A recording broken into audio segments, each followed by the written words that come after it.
Assalamualaikum semuanya, terima kasih sudah klik video ini. Terima kasih sudah mampir di sini. Sebelum aku lanjut ke videonya, boleh minta tolong dong teman-teman untuk klik tombol subscribe di bawah sebagai bentuk kalian mendukung channel aku. Terima kasih. Oke, di video kali ini aku kembali menceritakan sebuah kejadian unbelievable tentang pengalaman seseorang yang berhasil menjelajah waktu. Topik ini memang seringkali jadi perbincangan di dunia ya, apalagi dikuatkan dengan teori relativitas khusus yang dikemukakan oleh Albert Einstein bahwa ruang dan waktu tidaklah absolut melainkan relatif. Jadi penjelajahan waktu itu benar-benar ada, bahkan ada rumusnya juga nih. Bagaimana menciptakan sebuah mesin waktu dan sebagainya. Oke, nggak usah berlama-lama, mari kita bahas aja kisahnya. Kisah yang pertama yaitu tentang Andrew Carlson. Pada tanggal 23 Januari 2003 yang lalu, ada berita menghebohkan yang bermula dari seorang pria bernama Andrew Carlson yang dicurigai telah melakukan kecurangan dalam trading saham, di mana Securities and Exchange Commission atau SEC menghubungi FBI karena mereka mencurigai si pria ini membeli saham sebesar kurang lebih 800 US dollar di beberapa perusahaan yang dianggap beresiko. Lalu 2 minggu kemudian dari menanam saham itu, pria ini berhasil mendapatkan keuntungan sebesar 350 juta US dollar. Jadi trading saham tuh kayak gini teman-teman, kita beli saham dari sebuah perusahaan saat harganya murah, dijual lagi kalau harga sahamnya naik. Pada prinsipnya ada dua jenis perusahaan yang melantai di bursa saham, yaitu perusahaan yang sudah bonafit yang lebih dikenal dengan sebutan blue chip, satunya lagi perusahaan berkembang. Kalau blue chip ini perusahaan yang udah stabil banget, kokoh, kemungkinan bangkrutnya minim teman-teman. Sedangkan yang berkembang tadi ya kebalikannya dari blue chip, bisa dibilang perusahaan beresiko lah. Jadi main saham itu untung-untungan ya. Kalau perusahaannya sukses, harga saham akan naik. Tapi kalau apes ya turun, rugi kita. Maka itu banyak trader yang lebih memilih perusahaan yang stabil daripada yang beresiko. Tapi yang dilakukan Andrew ini berbeda teman-teman. Andrew Carlson membeli saham sebesar 800 US dollar di 126 perusahaan yang dianggap beresiko dan diperkirakan harga sahamnya akan terus turun. Jadi bisa dikatakan perusahaan-perusahaan yang dibeli sama Andrew ini perusahaan yang kurang sehat, yang kemungkinan bangkrutnya besar. Sedangkan di Wall Street itu bursa saham Amerika ya teman-teman. Kalau di sini kan Bursa Efek Jakarta, kalau di Amerika namanya Wall Street ya. Sedangkan di Wall Street sendiri tidak pernah ada yang berani beli saham segitu banyaknya, apalagi di perusahaan-perusahaan kecil yang semuanya beresiko bangkrut. Nah ini kok ada orang baru tiba-tiba datang beli saham di beberapa perusahaan yang dianggap beresiko dan perusahaan itu ternyata sukses semuanya, gak ada yang meleset satupun. Karena terlalu mencolok, curigalah orang, kok bisa? Jadilah banyak yang menduga kalau Andrew ini melakukan manipulasi atau kecurangan, termasuk badan pengawas yang mengawasi kegiatan Wall Street itu tadi, yaitu SEC. FBI langsung turun tangan dan menangkap Andrew yang saat itu telah mengantongi 350 juta US dollar hanya dalam waktu 2 minggu saja. Bayangin aja ya teman-teman, dari beli saham 800 US dollar setara dengan 11 juta 200 ribu bisa dapat untung 350 juta US dollar atau setara dengan 4,9 triliun rupiah. Kayak mendadak dong ya pastinya. Tapi saat Andrew ditangkap untuk diinterogasi bagaimana dia bisa memiliki insting yang sedemikian tajam untuk membaca saham yang dibeli, lalu cerita mengherankan ini pun dimulai. Andrew Carlson yang saat itu mengaku berusia 44 tahun bilang kalau ia berasal dari masa depan, tepatnya berasal dari tahun 2256. Karena berita ini, banyak media-media yang tertarik untuk meliput kasus Andrew yang mengaku sebagai time traveler dari tahun 2256. Media yang pertama kali memuat cerita ini adalah Weekly World News edisi 25 Februari 2003. Ingat-ingat ya nama tabloidnya, Weekly World News. Dari situ banyak media lain yang bermunculan dan memuat artikel-artikel yang sama dan menyoroti kasus ini dengan judul Pria Penjelajah Waktu. Tetapi pengakuan Andrew ini tidak serta-merta dipercaya oleh FBI karena dianggap tidak masuk akal tadi. Namun anehnya, saat FBI mengecek latar belakang Andrew, tidak ada satupun data yang bisa ditemukan mengenai dirinya. Seolah-olah memang harusnya di tahun 2003 dia belum lahir. Andrew menjelaskan dirinya ini ke Wall Street dengan bekal telah mengetahui sejarah dari trading yang pernah terjadi selama bertahun-tahun. Maka dari itu tidak heran jika dia bisa memenangkan ataupun mendapatkan keuntungan yang sedemikian besar dari uang yang ia investasikan. Tentunya di tahun 2256 udah tahu perusahaan mana aja yang bisa sukses dan yang tidak bisa bertahan. Ia membeberkan hal tersebut dengan harapan dirinya ini bisa segera dibebaskan dan dibiarkan pergi untuk pulang ke masa depan. Demi dapat dipercaya dan dibebaskan untuk pulang, Andrew ini mengatakan bahwa Amerika akan menginvasi Irak pada tanggal sekian. Andrew juga menawarkan untuk memberitahu lokasi persembunyian dari Osama bin Laden. Ia juga menjanjikan akan memberitahu obat untuk penyakit AIDS yang pada saat itu belum ada. Namun, ia tidak mau menjawab saat polisi memintanya untuk menunjukkan mesin waktu dan bagaimana cara menggunakannya, karena ia beralasan tidak ingin mesin waktu jatuh ke tangan yang salah. Lalu akhirnya Andrew dipenjara untuk penyelidikan lebih lanjut. Setelah ditahan kurang lebih 1 bulan, tepatnya pada tanggal 29 Maret 2003, ada seseorang yang tidak dikenal memberikan uang sebesar 1 juta US dollar untuk jaminan pembebasan bersyarat Andrew. Beberapa hari kemudian, tepatnya tanggal 2 April 2003, Andrew seharusnya datang nih ke persidangan untuk mendengarkan putusan hakim. Tapi ternyata Andrew tidak pernah muncul lagi semenjak dibebaskan bersyarat oleh orang tidak dikenal tadi. Lebih misterius lagi, pihak FBI dan pihak Securities Exchange Commission menyangkal pernah melakukan penahanan terhadap orang yang bernama Andrew Carlson. Lalu pada tanggal 29 April 2003, tabloid Weekly World News memberitakan bahwa telah melakukan wawancara dengan Andrew via telepon. Mereka mengaku bahwa Andrew telah menelpon mereka dan mengatakan bahwa dia sedang berada di Toronto, Kanada, sedang mempersiapkan perusahaannya yang akan segera go public. Setelah artikel terakhir tentang Andrew yang diterbitkan oleh Weekly World News itu, tidak ada lagi media yang memberitakannya. Ini hoax atau beneran nggak tahu juga sih ya teman-teman. Gimana menurut teman-teman? Aku jujur masih nggak percaya sama cerita tentang Andrew Carlson ini, karena teman-teman ingat tadi ya, tabloid yang memberitakan yaitu Weekly World News adalah tabloid yang sama dengan pemberitaan tentang pesawat yang hilang dan ditemukan setelah 37 tahun kemudian dan mendarat dengan selamat beserta penumpangnya yang tidak terluka sedikit pun. Kalau teman-teman belum nonton videonya, bisa klik link di description box ya, nanti aku cantumin. Yang kedua yaitu kisah penjelajah waktu yang bernama Mike Marcum. Pada suatu hari di awal tahun 1995, Marcum mencoba membuat mesin waktu di teras rumahnya di Missouri, Amerika Serikat. Usianya saat itu baru 21 tahun dan ia seorang mahasiswa cerdas jurusan kelistrikan. Berawal dari keinginannya memenangkan lotre, ia berpikir untuk menciptakan mesin waktu demi mengintip nomor lotre yang akan keluar. Marcum mulai bekerja dengan menggunakan tangga Yakub, yaitu alat yang terdiri dari 2 batang logam yang bila dialiri listrik akan menciptakan percikan-percikan listrik di antara batang logam. Saat membuat tangga Yakub, Marcum melihat lingkaran yang berkilauan aneh di atas peralatan tersebut. Marcum melemparkan sebuah sekrup logam ke dalam lingkaran tersebut dan ternyata sekrup itu menghilang, kemudian muncul kembali beberapa meter dari tempatnya berdiri. Marcum lalu menyimpulkan kalau sekrup itu pergi ke masa depan.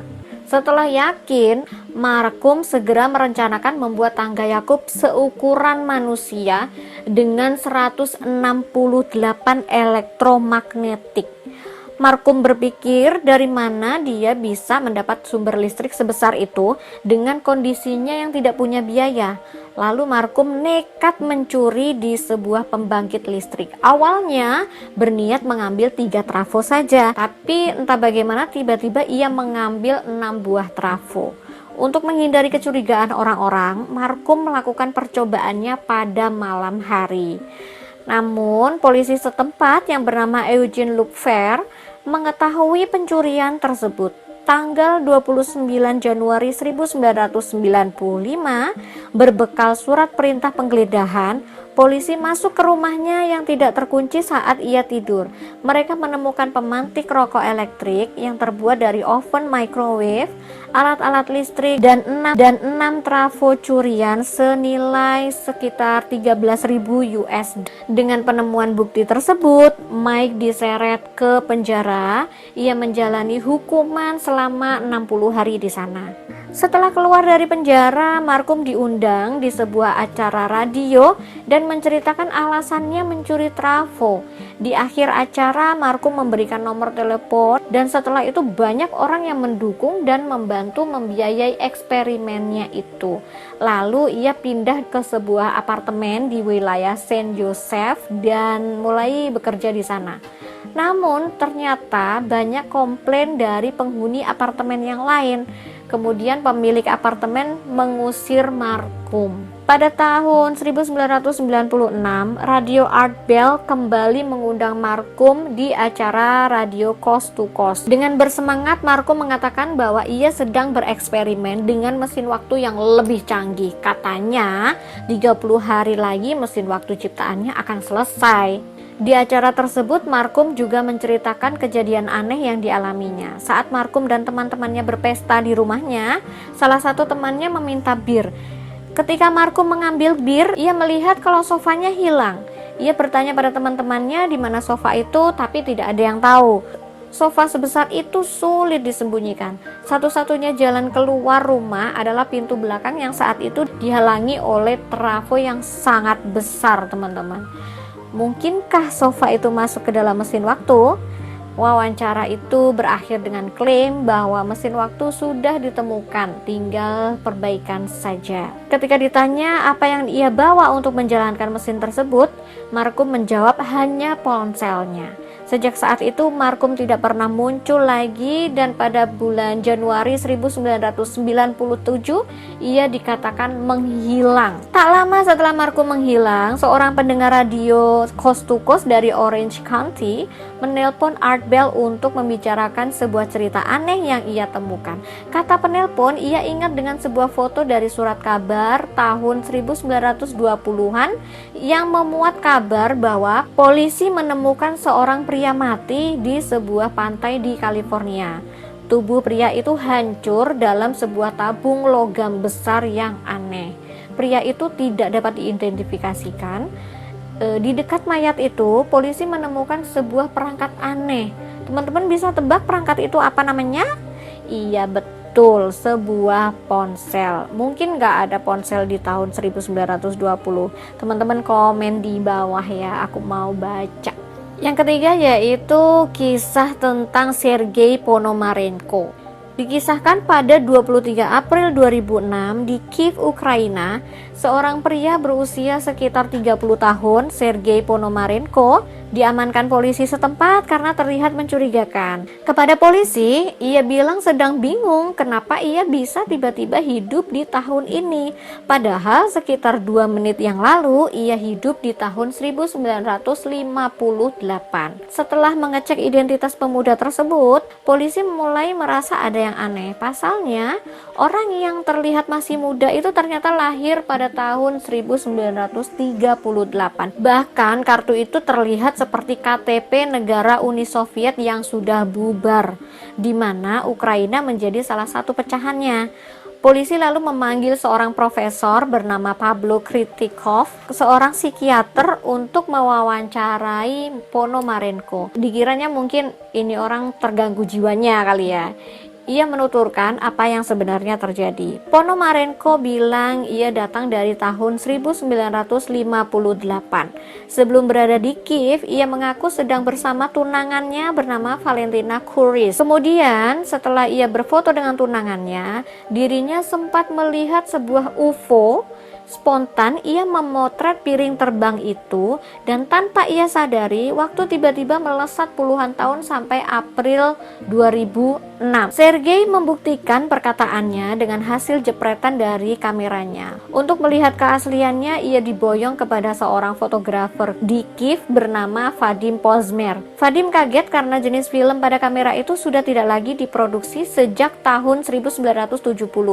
Ia heran di tahun 2006 masih ada jenis film seperti itu, bahkan kondisinya masih sangat bagus, cukup mudah untuk dicuci cetak. Pada 25 April, setelah pengecekan foto selesai, Vadim mencoba menghubungi polisi kembali. Namun Ponomarenko yang seharusnya menunggu di ruangan tiba-tiba hilang pada 25 April 2006. Ia hilang begitu saja seolah tertelan bumi. Polisi kemudian menelusuri jejak Ponomarenko dengan mencari tunangannya. Mereka berhasil menemukannya. Gadis yang berada di foto tersebut ternyata masih hidup, dan pada tahun 2006 usianya sudah 74 tahun. Saat polisi bertanya ihwal Ponomarenko, Kuris mengenalinya. Ia juga ternyata memiliki foto yang sama dengan yang polisi punya. Rupanya Ponomarenko telah menemui tunangannya tersebut terlebih dahulu. Pasalnya, Kuris juga memiliki foto lain yang diberikan Ponomarenko pada tahun 1970. Bukan cuma itu, Kuris bahkan punya foto Ponomarenko yang sedang berada di masa depan, yakni pada tahun 2050. Ketika dibandingkan dua foto yang sama-sama di Kiev tahun 2006 dan 2050, secara kasat mata terlihat ada perbedaan. Di foto tahun 2050 ternyata banyak gedung-gedung pencakar langit. Setelah ditelusuri lebih jauh, ternyata di badan arsip milik Ukraina tersimpan file wawancara Ponomarenko bersama salah satu stasiun TV Ukraina dan Taiwan pada tahun 1970-an. Isinya kurang lebih ia membawa kabar dari masa depan. Ia menjelaskan bahwa di masa depan hampir setiap orang akan memiliki ponsel. Ia juga sempat menjelaskan tentang teknologi microwave yang belum ada saat itu. Kebenaran diragukan. Menurut laman fernflower.org yang mengulas kebenaran berita Sergei Ponomarenko, berargumen bahwa kejadian itu hanyalah buatan semata. Mereka membeberkan beberapa temuannya.